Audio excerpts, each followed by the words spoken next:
Bismillahirrahmanirrahim. Assalamualaikum warahmatullahi wabarakatuh. Alhamdulillahirrahmanirrahim. Kita akan lanjutkan materi perkuliahan kimia fisika pertemuan ketiga. Itu adalah larutan koloid ya, dimana larutan koloid ini masuk ke dalam suatu sistem dispersi. Oke, pendahuluannya. Sistem koloid merupakan salah satu dari tiga keadaan, dapat padat, cair, dan gas yang terdispersi halus di dalam di tempat lain. Jadi koloid itu dapat berupa kondisi padat, cair, dan gas, di mana dia terdispersi, ya tidak larut.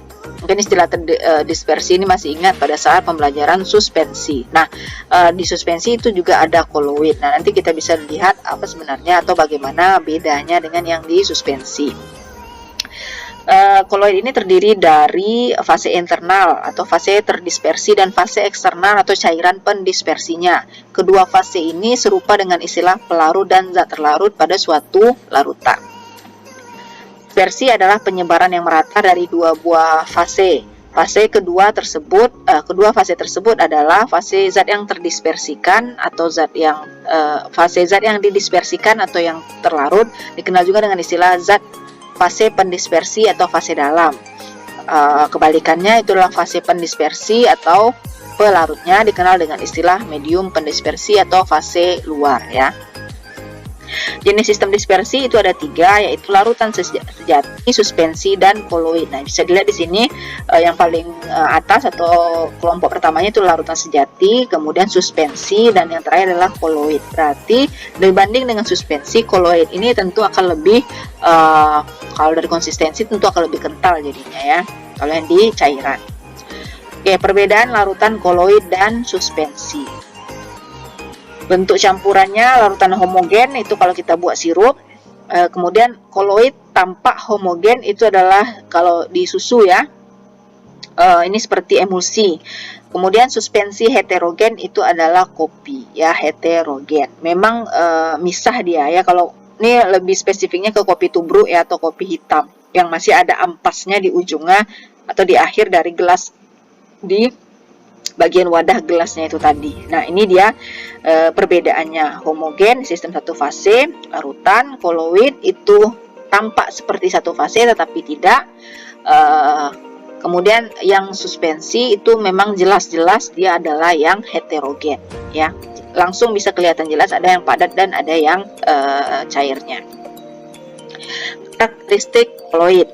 Nah, ini perbandingan antara larutan koloid dan suspensi ya. Ini bentuk campuran sudah dijelaskan tadi, penampilannya tentu saja larutan jernih, koloid keruh, begitu juga dengan suspensi. Kestabilannya tentu saja larutan itu stabil ya. Koloid dia juga stabil dan tidak memisah, berbeda dengan suspensi yang tidak stabil di mana dia akan lama-kelamaan memisah. Dari pengamatan mikroskop yang homogen itu larutan, dan untuk koloid dan suspensi dia akan bersifat heterogen, artinya akan ada kelihatan partikel-partikelnya atau fase yang berbeda gitu ya. Kemudian jumlah fase larutannya itu larutan satu fase, koloid dan suspensi dua fase. Jumlah dispersi itu dalam molekuler dalam larutan, molekul-molekul.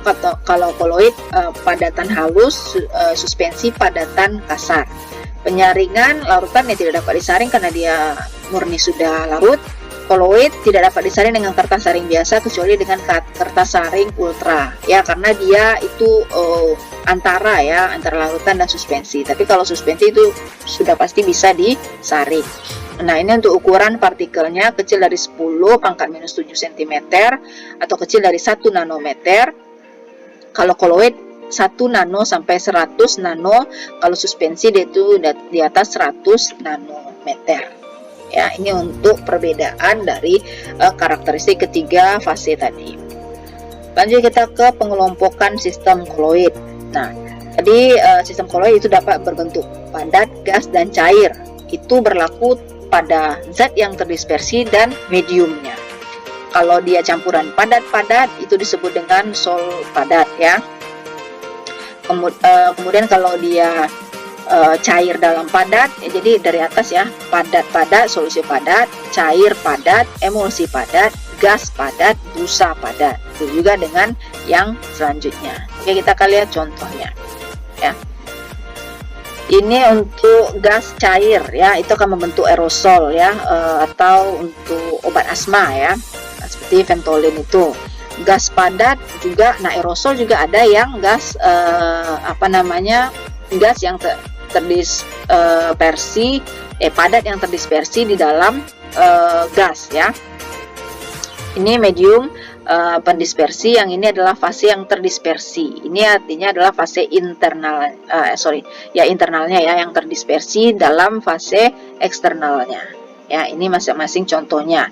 Gas dalam cairan itu membentuk foam, cair-cair emulsi ya, padat cair itu membentuk solusio atau seperti cat contohnya ya. Kemudian gas padat itu busa juga, liquid padat itu gel, padat-padat itu jelas solid sol ya. Oke, ini contohnya. Ini untuk padat-padat. Sistem koloid ini terbentuk dari fasa terdispersi berupa padatan dan fasa pendispersinya berupa padatan ya, batu cincin contohnya, atau gelas ya. Mediumnya terdiri dari campuran antara pendispersi dan yang terdispersinya itu juga suatu zat padat ya. Kemudian yang air padat, emulsi padat ya. Sistem koloid ini terbentuk dari fase terdispersi berupa cairan dan fase pendispersinya berupa padatan ya. Yang terdispersi itu cairan, yang pendispersinya berupa padatan. Contohnya adalah keju ya, atau margarin dan juga mutiara ya. Jadi mutiara ini cair yang terdispersi dalam padatan. Lanjut kita ke busa padat atau gas padat ya. Sistemnya terbentuk dari fasa terdispersi gas dan fasa pendispersinya padatan ya. Ini batu alam ataupun ini styrofoam ya. Lanjut kita ke sol. Ini untuk yang cair padat ya. Sistem koloid ini terbentuk dari fase pendispersi berupa padatan dan fase pendispersinya berupa cairan. Ini adalah agar-agar dan ini cat ya, cair padat. Yang terdispersi itu adalah padat di dalam cair sebagai pendispersinya. Nah, emulsi cair-cair ini sudah umum lah ya, sudah dipelajari juga pada saat emulsi ya, seperti susu, body lotion ya. Dan ada juga yang emulsi gas, cair gas gitu ya, terbentuk dari fasa pendispersi berupa gas dan fasa terdispersinya gas, pendispersinya cairan ya. Jadi seperti foam, minuman-minuman lagi kekinian gitu ya, ataupun ini juga yang menghasilkan soda ya, atau gas. Aerosol padat itu adalah padat gas. Sistem koloid ini terbentuk dari yang terdispersinya padat dan pendispersinya gas ya. Ini yang seperti si aerosol tadi ya. Aerosol ya, satu sediaan farmasi aerosol atau seperti maksudnya obat asma yang padat, yang keluarnya itu gas gitu ya. Dan ada juga yang cair gas ya, ini kalau tidak obat asma ya obat nyamuk lah ya di rumah gitu. Kemudian awan juga, kabut asap juga merupakan cair gas ya. Kita lanjut ke sifat koloid. Apa saja sifat koloid? Yang pertama itu adalah efek tindal. Efek tindal adalah penghamburan cahaya oleh larutan koloid, di mana jalannya sinar dalam koloid dapat terlihat karena partikel koloid dapat menghamburkan sinar ke segala jurusan. Ya, jadi contohnya adalah seperti ini, lampu mobil di malam hari atau cahaya matahari yang menembus ke dalam ruangan. Ini yang disebut dengan efek tindal. Ya. Penghamburan cahaya oleh larutan koloid, artinya si cahaya jika diarahkan ke dalam suatu sistem koloid itu akan terjadi suatu hamburan, tidak akan suatu hamburan yang lurus gitu ya, maksudnya lebih banyak pecahan-pecahannya ya, berhambur gitu ya. Kemudian nih contohnya juga nih di senter ya, dibandingkan dengan yang larutan. Kalau koloid itu masih kelihatan larutannya, kalau yang di solution itu tidak dapat dilihat cahayanya tadi gitu ya. Larutan dapat meneruskan cahaya, koloid dia menghamburkan cahaya. Jadi kesimpulannya adalah beda efek tindal ini dari fase kondisi larutan dan koloid. Kalau larutan cahayanya akan dia diteruskan, tapi kalau koloid diteruskan ini ya hanya seperti kayak masuknya tadi gitu ya. Tapi kalau di koloid dia dapat menghamburkan cahaya. Itu disebabkan oleh gerakan Brown. Jadi efek keduanya dia punya gerak Brown. Gerak Brown adalah gerak acak atau gerak zigzag tak beraturan partikel koloid dalam medium. Pendispersinya secara terus-menerus terjadi karena adanya tumbukan antara partikel medium pendispersi dan partikel zat terdispersi, menyebabkan koloid tidak memisah jika dia didiamkan. Pada pertemuan sebelumnya itu sudah kita pelajari tentang teori tumbukan tadi ya, bagaimana dia bisa bergerak bebas. Itu dalam sistem gas, kalau ini dalam sistem cairannya ya, karena adanya gerakannya yang bebas. Intinya adalah gerak bebas si partikelnya tadi, sehingga dia tidak akan cahaya yang masuk tadi itu tidak akan seperti itu juga cahaya yang keluar, tapi akan dihamburkan karena posisi dari si partikelnya tadi ada yang dia terus bergerak itu, jadi akan dihamburkan sinar yang masuknya tadi. Oke, kesimpulannya koloid cairannya stabil atau tidak memisah ya. Koloid cairannya stabil dan dia tidak memisah. Ya, kenapa? Karena dia lebih kompak tadi itu ya kondisinya. Nah, kalau di suspensi itu saja dia kebalikannya ya. Ini sama sekali tidak akan dapat melewati ya, atau kalau senter itu tidak akan dapat menembus si cahaya yang disinari tadi. Dalam suspensi tidak terjadi gerak Brown karena ukuran partikel cukup besar sehingga tumbukan yang dialaminya itu seimbang ya, artinya pergerakannya tidak sebebas dengan yang di koloid karena berkaitan dengan ukuran partikel juga jumlah dari si partikelnya tadi. Yang ketiga adalah sifat adsorpsinya. AD ya, adsorpsi, beda dengan AB, absorpsi. Kalau absorpsi itu proses penyerapan, kalau ini bergabung hilang. Kalau adsorpsi dia hanya pada bagian permukaannya saja ya. Adsorpsi koloid adalah penyerapan zat atau ion pada permukaan koloid. Sifat ini digunakan untuk pemutihan gula, untuk norit ya. Jadi ada obat diare gitu ya, yang mengandung nori, dan ada untuk kondisi penjernihan air. Jadi menyerap pengotor-pengotor pada bagian permukaannya saja. Contoh koloid adalah obat diare ya, yang akan menyerap kuman penyebab diare pada cairan khusus ya. Ataupun dalam kehidupan sehari-hari itu adalah deodoran ya. Jadi deodoran yang kita gunakan itu adalah untuk menyerap keringat yang dihasilkan sehingga dia dapat dinetralkan hingga dia tidak menimbulkan bau badan. Nah, ini contoh lainnya adalah untuk molekul netral atau ion pada permukaan ya, AS2, S3 ya, pemutihan gula tebu, nori, dan proses penjernihan air. Sifat adsorpsi dari partikel koloid itu dapat dimanfaatkan untuk ini udah tadi ya, menghilangkan bau badan dan penjernihan, menghilangkan bau badan, dan menyerap racun di dalam usus. Muatan koloid dan elektroforesis ya. Jadi setelah tadi ada adsorpsinya, ini yang sifat selanjutnya itu adalah dia memiliki muatan dan bersifat elektroforesis.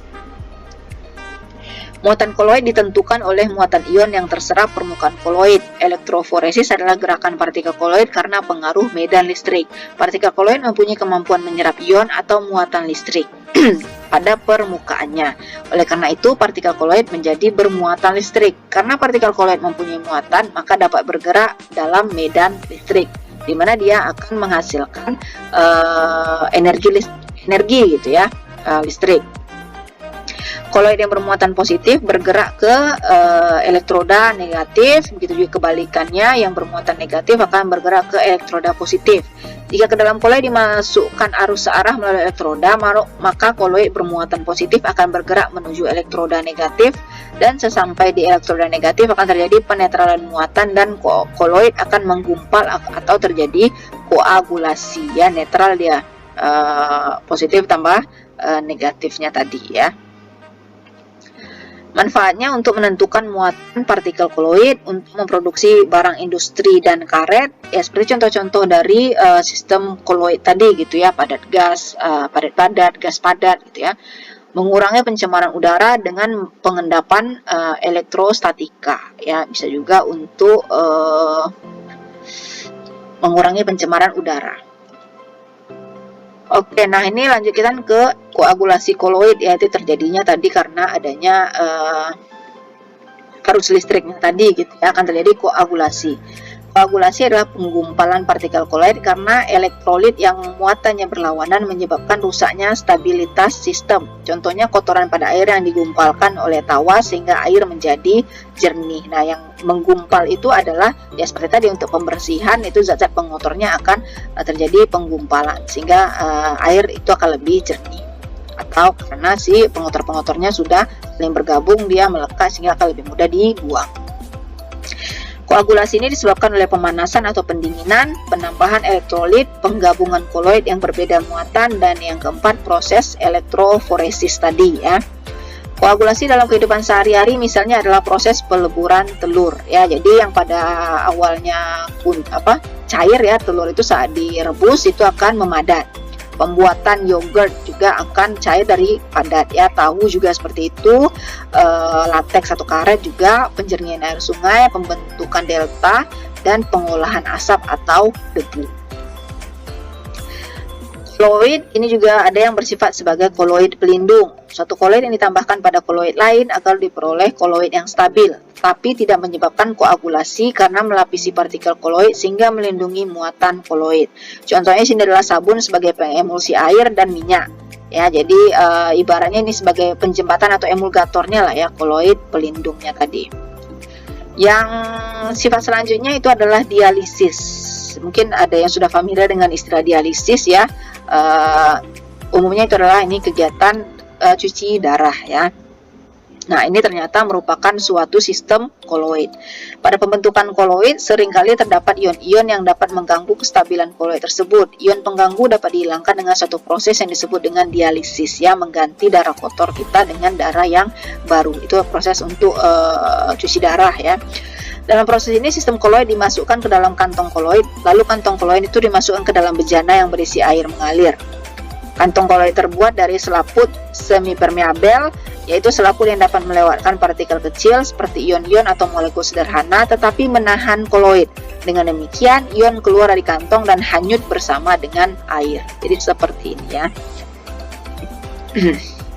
Yang hijau ini adalah koloidnya, dia punya membrana semi-permeabel di mana koloidnya tetap di dalam, tetapi ion-ionnya itu akan keluar ya. Penyaringan partikel koloid dari ion-ion yang teradsorpsi. Oke, kita untuk koloid ini ada yang bersifat liofil dan liofob. Mungkin di emulsi juga ada yang hidrofil, hidrofob gitu ya. Nah, sekarang yang di bagian lemaknya berarti ya, liofil dan liofob. Koloid liofil adalah koloid di mana partikel terdispersinya mempunyai daya absorpsi relatif besar. Umumnya koloid liofil lebih kental dan lebih stabil karena fase terdispersi dibungkus oleh mediumnya sehingga terhindar dari koagulasi. Disebut dengan solvatasi atau hidratasi. Koloid liofil bersifat reversible karena apabila terjadi penggumpalan atau pengendapan dan endapan itu ditambah kembali koloid liofil, dia dapat mencar lagi ya endapan yang terbentuk. Contohnya adalah si agar-agar atau solusio kanji ya. Nanti ditambah lagi air, itu akan tentu tidak akan menjadi kompak lagi, akan lebih cair, encer ya. Dan yang kedua adalah koloid liofob. Koloid yang mempunyai daya absorpsi cukup tinggi. Kalau yang tadi adalah relatif besar ya, relatif. Kalau yang ini dia cukup kecil, kebalikannya cukup kecil. Koloid liofob bersifat kurang stabil dan akan stabil apabila mengabsorpsi suatu ion. Ya, contohnya itu adalah di produk susu, solusio belerang dan solusio FeOH3. Nah, ini adalah perbandingan sifatnya antara koloid liofil dan liofob. Daya absorpsinya terhadap medium, liofil itu kuat, liofob bahkan dia tidak mengabsorpsi dari mediumnya. Stabilitasnya koloid liofil lebih stabil daripada yang liofob. Efek tindalnya liofil itu kurang jelas. Kebalikannya kalau efek tindal dia liofil tadi ini kurang jelas untuk proses penghamburannya, sedangkan liofob itu sangat jelas ya. Berarti ini kan berkaitan sama seperti suspensi sama koloid tadi, tidak akan diteruskan. Berarti dari ukuran partikel atau konsentrasi dari si partikelnya tadi. Untuk dari viskositas, tentu saja liofil itu lebih besar daripada yang liofob. Koagulasinya, liofil itu sukar terbentuk dan liofob itu mudah terkoagulasi atau membentuk koagulasi. Lain-lain itu bersifat reversibel, kalau liofob itu tidak reversibel, mudah menggumpal dan dia sukar dipencarkan kembali atau didispersikan kembali. Oke, masuk kita. Nah, ini ciri-ciri dari koloid. Dia dapat mengamburkan cahaya, tidak memisah jika didiamkan, memiliki kemampuan mengabsorpsi muatan ion dan sifat elektroforesis, dapat terjadi koagulasi sebagai koloid pelindung. Ion pengganggu dapat hilang dengan proses dialisis, tidak dapat disaring, umumnya keruh dan kental dan relatif mudah terpisah daripada larutan, tetapi lebih sukar mengendap daripada suspensi. Ya, ini rangkuman dari yang sudah di depan tadi penjelasannya. Oke, kestabilan koloid. Nah, gimana cara untuk menjaga kestabilan koloid? Yang pertama, untuk menghilangkan muatan koloid. Koagulasi dapat dipecah dengan menghilangkan muatan dari koloid tersebut melalui proses dialisis. Jadi dikeluarkan si ion-ion yang berbeda tadi, yang berlawanan. Kemudian penambahan stabilator koloid. Dengan penambahan suatu zat ke dalam suatu sistem koloid dapat menstabilkan koloid. Misalnya penambahan emulgator dan koloid pelindung. Lanjut kita ke solubilisasi, berasa sudah dipelajari juga ya, mungkin pada materi kimia fisika atau farmasi fisika, tapi tidak apalah, kita intinya adalah peningkatan ke larut ya, dengan adanya pelarut campur. Oke, sini bisa dibaca sendiri. Dan yang berperan pada solubilisasi itu dengan adanya surfaktan, ibaratnya adalah penjembatannya tadi untuk dia lebih larut gitu ya. Surface active agent atau surfaktan, dia pada permukaannya itu dia disatukannya, sehingga yang sukar larut tadi itu akan lebih mudah menyatu. Surfaktan ini akan membentuk misel ya, gabungan antara si surfaktan-surfaktan pada permukaan cairan tadi ya. Nah, si misel ini dia memiliki suatu konsentrasi yang disebut dengan CMC atau critical micelle konsentrasi ya, konsentrasi surfaktan di mana terbentuk misel disebut dengan CMC atau critical micelle konsentrasi ya. Oke, faktor-faktor yang mempengaruhi nilai CMC, struktur surfaktan, penambahan elektrolit. Surfaktan sudah tahu kan, struktur umumnya itu terdiri dari kepala dan ekor, mana kepala itu yang larut di air, ekor yang dilarut di lemak. Ini adalah faktor-faktor yang menyebabkan dia dapat membentuk suatu kestabilan atau sampai ke membentuk si miselnya tadi. Oke, ini tipe dari surfaktan. Penetapan solubilisasi di dalam misel dipengaruhi oleh tipe dari surfaktan. Tipe dari surfaktan mempengaruhi ukuran dan diameter misel. Secara umum, tingkat kemampuan solubilisasi surfaktan dengan panjang rantai hidrofob yang sama dan senyawa polar yang tersolubilisasi pada inti misel adalah non-ionik, lebih baik daripada kationik, lebih baik daripada anionik. Campuran surfaktan, pada larutan campuran surfaktan, misel yang terbentuk adalah gabungan dari kedua surfaktan. Pengaruh solubilisat. Struktur solubilisat dapat menentukan di mana solubilisat tersolubilisasi di dalam misel, karena solubilisat mempunyai bentuk dan ukuran molekul yang berbeda-beda. Pengaruh campuran solubilisat. Bila masing-masing solubilisat menempati tempat yang berbeda di dalam misel, kemungkinan tidak akan berpengaruh dalam jumlah surfaktan dalam solubilisatnya. Ini yang tersolubilisasinya gitu ya. Cara pengerjaan solubilisasi ini pemeriksaan dari si surfaktan itu tadi. Ini penetapan nilai CMC dengan alat Dunoy ya, untuk penentuan tegangan permukaan, lama pengadukan, dan tentunya adalah percobaan solubilisasi ya. Nanti ini akan dipraktikumkan di farmasi fisika, melihat kelarutan dari zat yang kriteria kelarutannya itu adalah sukar larut dalam air saja. Nah, jika ditambahkan suatu surfaktan, bagaimana? Akan meningkat atau bagaimana? Gitu ya. Nah, konsepnya dari definisinya solubilisasi itu adalah proses meningkatnya kelarutan dan dengan adanya pelarut campur. Otomatis dengan adanya surfaktan dia akan lebih larut daripada dia hanya di aqueous saja ya. Oke, alhamdulillah sudah selesai untuk materi pertemuan ketiga ini tentang larutan koloid. Dan solubilisasi sedikit ditambahkan. Solubilisasi ini nanti akan diaplikasikan di farmasi fisika pada praktikum peningkatan kelarutan ya. Ada objeknya judulnya untuk peningkatan kelarutan. Kalau koloid ini aplikasinya lebih ke suspensi yang sudah tidak spesifik gitu ya, tapi lebih ke suspensi yang sudah dipraktikumkan di farmaseutika dasar. Oke, jadi mudah-mudahan sudah bisa lebih mengetahui apa beda antara larutan koloid dan suspensi ya. Koloid ini di mana sih dia? Ternyata dia di antara tidak larutan, tidak pula suatu suspensi ya. Jadi dia di antara larutan dan suspensi. Dengan peningkatan di salah satu fasenya itu dapat berubah dia membentuk ke larutan ataupun dia suspensi. Oke, terima kasih. Mudah-mudahan dapat dipahami. Silakan diulang lagi, disimak videonya. Jika ada pertanyaan, langsung saja dituliskan di kolom komentar. Terima kasih. Wassalamualaikum warahmatullahi wabarakatuh.